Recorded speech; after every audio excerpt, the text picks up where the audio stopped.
Alors, quelles sont les priorités pour le mouvement citoyen genevois concernant la ville de Vernier et ses prochaines élections qui ont un impact fort important parce qu'il va y avoir des aménagements différents, des infrastructures nouvelles au sein de notre commune qui vont demander des coûts importants.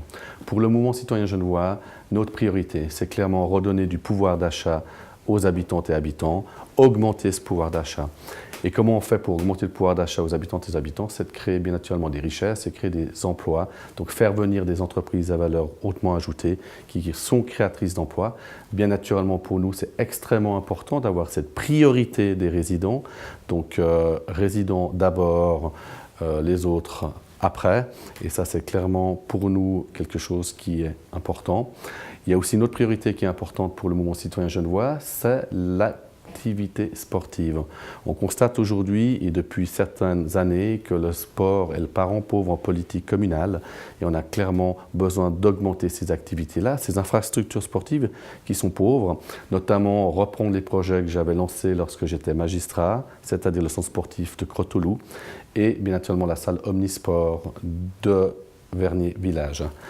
Ensuite de ça, on a une structure culturelle. Je crois que le panel culturel est intéressant. Les activités sociales sont bien aussi. Il faudrait peut-être plus, pas peut-être, on veut renforcer les activités pour les aînés. On veut renforcer les activités pour les jeunes aussi.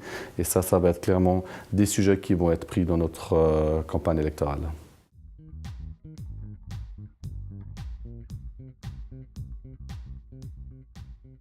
Les enjeux capitaux pour le mouvement citoyen genevois sont, comme je l'ai dit tout à l'heure, augmenter le pouvoir d'achat des habitants, mais notamment créer des emplois parce que c'est important.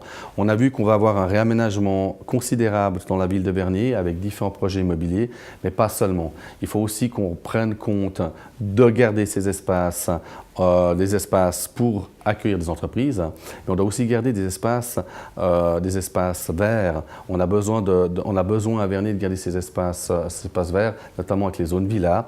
On doit garder aussi la mairie de Vernier au cœur du village, qui a une histoire, qui a un historique, et ça c'est important. Donc garder la mairie de Vernier, une priorité, faire en sorte qu'on crée des emplois et faire venir des entreprises, deuxième priorité.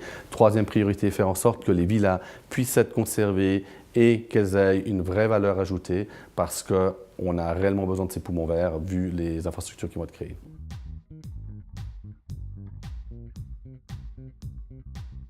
Qu'est-ce qui est fabuleux à Vernier, c'est notamment la mixité sociale, mais pas seulement le fait qu'on a le taux d'étrangers le plus important du canton ou le taux de représentativité étrangère le plus important. C'est aussi cette mixité sociale dans l'habitation. On a des zones villas avec des poumons verts exceptionnels qu'on doit conserver à tout prix.